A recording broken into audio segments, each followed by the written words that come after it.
चिरां जिल्ला 834 नं आमतला बालाफारा गुदि फरायसालिनि गेलेग्रा फोथाराव अल सान्ताल स्टुडेन्ट इउनियननि 3थि बोसोरसालिया जथुम्मा आरो चिरां जिल्ला अल सान्ताल वुमेन्स एस'सिएशन अफ आसामनि 1थि बोसोरसालिया जथुम्मायाव मैया समाज सिबिसुला जिसया समफ्रामारिया गाहाय सायनासालिखौ बेखेवनानै होनायनि उनाव मा फोरमायखो नायनि।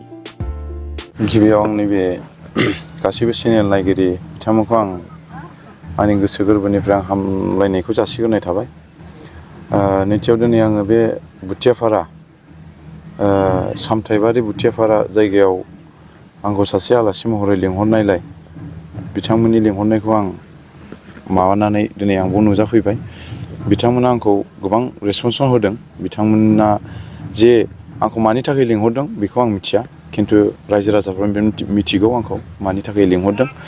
दिनै आङो बिथांमोना जे लिंहरदों बेयाव आं बिराद गोजोननाय मोन्दों। मानो होनना बुङोबा आं अराय सम आं बुंबाय थाखायो रायजोफोरजों आं जगाजगाव थाबाय थागोन आरो रायजो राजानि प्रग्राम बायदिसिना माबा मोनसे प्रग्राम जानायाव आं अराय सम थाबाय थागोन होननानै आं बुंबाय थाखायो। आरो बेल' नङा, आं अराय सम आंनि खामानिखौ आं मावलांबाय थागोन। आरो सोरजोंबा नोङो थाङोब्लाबो गावबा गावनि माखासे लोगो एरिखौ नोङो बासिना थांनांगोन। मानो होनना बुङोबा नोङो जेबो दायनिगिरि नङाबाबो सिखाव मानसिजों थाफायोबा नोङो सिखावआव नाम मोनगोन।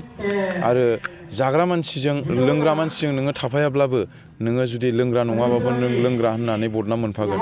बिनि थाखायनो आं खावलायदों, दिनै गोबां मानसिफ्रा गोबां रोखोमै माबेबा समाव सौथुनायजों जानायजों लोंनायजों बा माबा मोनसे बिथिङाव बिथांमोना गोबां भुल गोरोन्थिखौ मावो। बिनि थाखायनो आं खावलायदों, मानसिया फरायनायजों देरनायजों गोबां बिदिनो सेन्स जानांगौ जायो।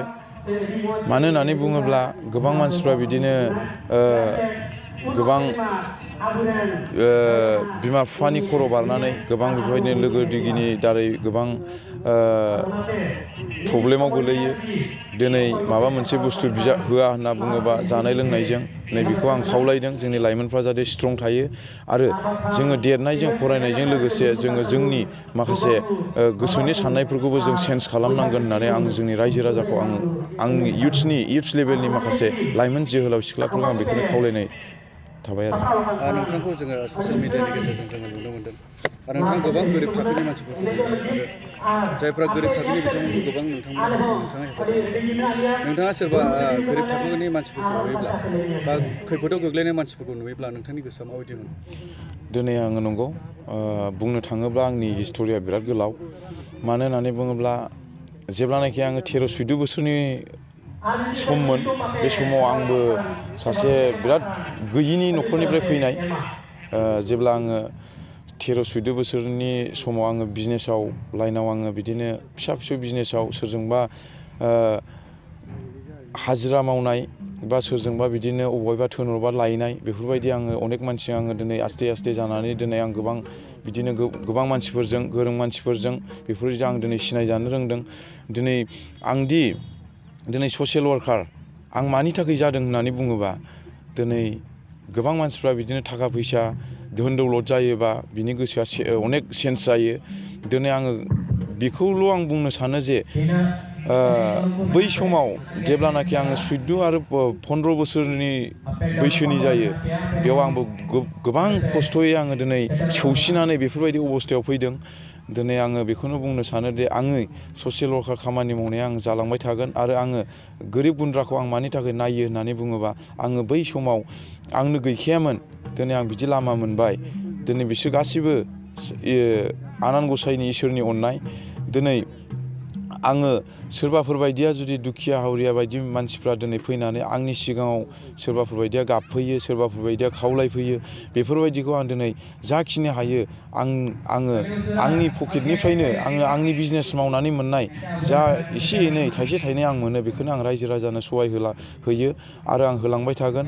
आरो आङो होनायखाय दिनै आङो सोरनिबा गोसोआव दुखु मोननाय बा माबा मोनसे गोसोआव नांगौथि बेफोरखौ मोनगोन होननानै आंनि खाथियाव फैयो बेफोरखौ आं दिनै होग्राखाय आं दिनै मालाबाबो आङो माने होआबा आं गोसोआ थानो सुखुवा मानो होनना बुङोबा आङो रायजो राजानि सिगाङाव बुंबाय थाखायो आं हानायखिनि आं होलांबाय थागोन आरो आंनि ससियेल वर्कार खामानि मावनाय आरो रायजो राजा गोरिब गुन्द्राखौ नायनायखौ रायजो राजाफ्रा नुबाय थागोन आरो आङो रासिन सायाव रासिन आङो होलांबाय थागोन मानो होनना बुङोब्ला दिनै गोरिब गुन्द्राखौ नायोब्ला निस्सय आं गावनो पार्सनेल आं बुंनो मोन्दांथि मोनदों जे गोरिब गुन्द्रा बा गैयि मानसिफोरखौ बा दुखि हावरियाखौ नायोब्ला मालाबाबो नुकसान जाया आंनि पकेटनिफ्राय गलांगोन खिन्थु आंनि पकेटाव माब्लासेनि समाव आंनाव बिनिफ्राय डाबल फैगोन आंनो बेखौ आं फाता मोना बिनि थाखायनो आं दिनै आंनो प्रेक्टिकेल आंनो गावनो मोन्दांथि मोननायखाय आं रायजो राजाफोरखौ आं खावलायो जे सोरबा नोंसिनि उसुं खाथि खालायाव जुदि